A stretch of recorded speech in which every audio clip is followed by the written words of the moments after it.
With tensions escalating in the space race, the USSR was determined to develop the capability to destroy the satellites of opposing nations. Soviet experiments tinkered with many possible weapons, from military space stations to mechanical claws. Starting in the 1970s, they even developed ground-based laser anti-satellite weapons, reportedly blinding US spy satellites temporarily throughout the 70s and 80s. As the US Air Force tested its own counters to the Soviet developments and considered the need to disable its own out-of-date satellites, it planned an operation named Celestial Eagle. Instead of launching a space-based weapon, however, plans called for a highly unconventional deployment. The test flight would send Major Wilber Doug Pearson on a mission to destroy a satellite from an F-15A fighter using an air-to-space missile. Bold Orion and the Spin program. As orbiting satellites proved their surveillance capabilities and began to offer the threat of hosting weapons systems in space, the United States Air Force began investing in anti-satellite missile technology in the 1950s. One early effort that reached the experimental phase was the Bold Orion, an air-launched ballistic missile carried aboard a Boeing B-47 Stratojet. During its final test in 1959, it approached the defunct Explorer 6 satellite to a distance of 4 miles at an altitude of 156 miles. The Bold Orion, however, was not armed during the test, as the nuclear warhead it was intended to carry could have unintentionally shot down still operational satellites along with the Explorer 6. This imprecision of the Bold Orion, along with other tactical limitations as a result of relying on a single-stage launch vehicle, pushed the U.S. to pursue alternative technologies. The Department of Defense inaugurated program Space Intercept, or SPIN, in 1960 for this purpose, and in 1963 the Nike Zeus became the first missile to blow up a satellite, although it was still using a nuclear warhead and failed to satisfy collateral damage concerns. President Jimmy Carter further encouraged the Air Force to develop a new type of anti-satellite missile after the Soviet Union declared its own Istrebitel Sputnik, or satellite fighter system, operational in 1970. The IS system utilized shrapnel warheads aboard a ground-launched missile, but it required that a target satellite's ground track pass above the launch site. In contrast, the U.S. continued to prefer a mobile, air-launched missile. ASM-135. The U.S. solution eventually coalesced around a Boeing AGM-69 short-range attack missile that was modified to create the ASM-135 ASAT, or anti-satellite missile. The primary rocket engine was taken from an LPC-415, which used solid propellant and had 2 pulses.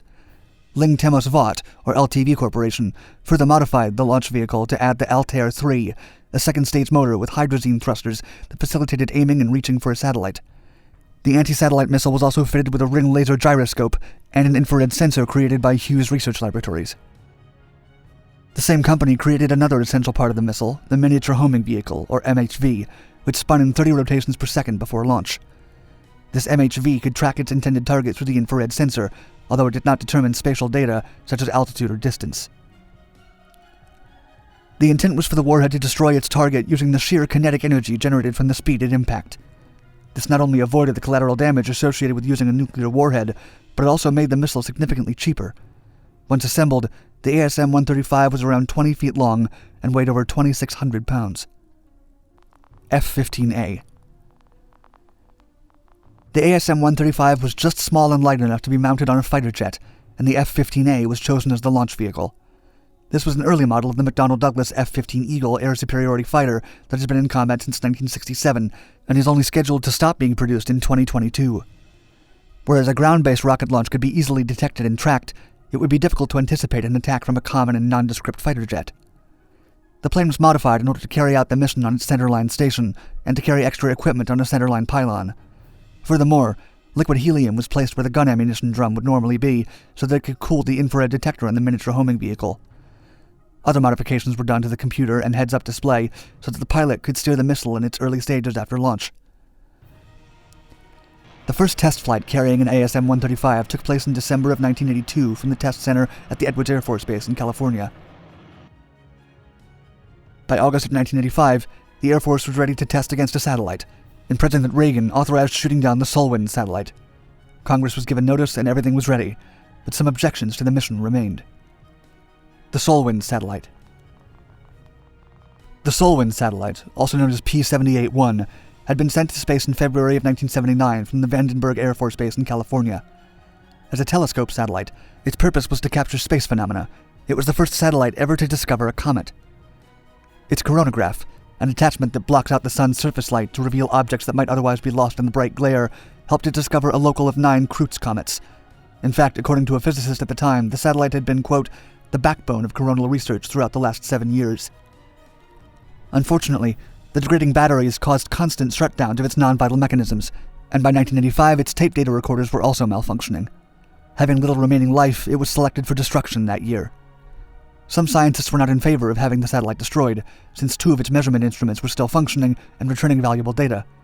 In the words of an enraged physicist David Rust from Johns Hopkins University, quote, I can't believe that they couldn't find a piece of space junk, really, instead of a working laboratory. Yet the decision had been made. The Air Force needed a working satellite to be the target in order to get confirmation of its destruction. A spokesperson for the Pentagon claimed that, quote, based on cost and return on investment, P-78-1 would have been turned off in early 1987 when ground systems were scheduled to be upgraded. NASA was informed of these plans in July of 1985 and made a model to test the consequences of shooting down the satellite. It was discovered that debris from the satellite would remain in orbit well into the 1990s and would later force NASA to increase the shielding of its future space station. Congress had political concerns as well, and a ban on these experiments was scheduled to commence on October of 1985. In response, the Department of Defense made a swift decision to move forward with the plan to destroy Solwind before the impending restrictions. Despite their own objections, NASA stepped in to assist the Air Force in monitoring the effects of the test by way of orbital debris telescopes and a re-entry radar placed in Alaska. Celestial Eagle flight. The mission to take down the Solwind P-78-1 was given to Major Wilber Doug Pearson, who would become the first pilot to ever shoot down a satellite. He would have to fly the F-15A to more than 35,000 feet and orient his aircraft almost vertically from the ground. From that position, he would need to fire the ASM-135 at a distance of 200 or more miles away from his target.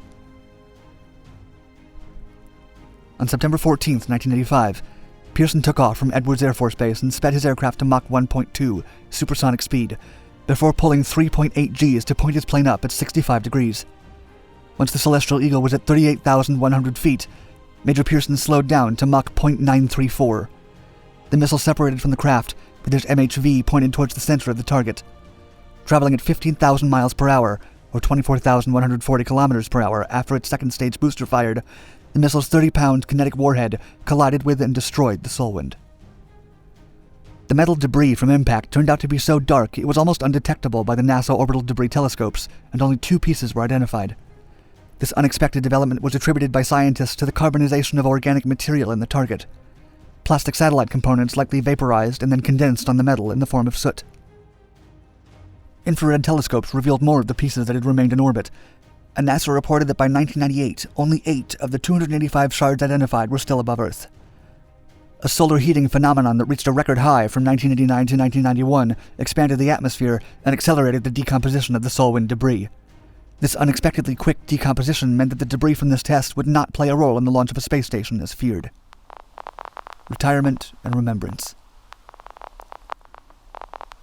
Although the test proved a success, the Air Force eventually canceled plans to prepare 112 operational ASM-135s and adapt 20 F-15s for similar use, when high cost and additional technological challenges forced them to focus on other projects in 1988. Projected cost of deployment had ballooned from $500 million to $5.3 billion. In 2009, with the transition from F-15A and B to newer C and D types, the historic Celestial Eagle airframe was retired to the Desert Aircraft Boneyard after serving in the Air Reserve. 22 years after the original flight, on September 13, 2007, Major Pearson, then working for the 125th Fighter Wing, arrived at the Mountain Home Air Force Base in Idaho with his family to help retire the plane. This time Major Pearson wouldn't be flying, but rather it would be his son, Captain Todd Pearson, who would take command. In honor of the celebration, the name Celestial Eagle was painted on the nose of the aircraft, while the captain's and sergeant's names were painted each to one side of the cockpit. The Pearson family even produced a photograph of Captain Pearson as a child for the occasion, sitting inside the cockpit with his father before the original historic flight. About the event, Captain Pearson commented, quote, "I've always been an aviation buff, and I've wanted to fly Eagle since I was 3 because my dad flew them. The flight was a significant event in military aviation history, and I'm glad that I've been able to be a part of this 22 years later." His father, the historic pilot, retired as Major General and went on to work at Lockheed Martin after 34 years of distinguished service for the Air Force. At the Air Force Flight Test Center, he led more than 200 testing programs and amassed more than 5,000 flying hours across hundreds of aircraft. To this date, he is the only pilot to have ever shot down a satellite.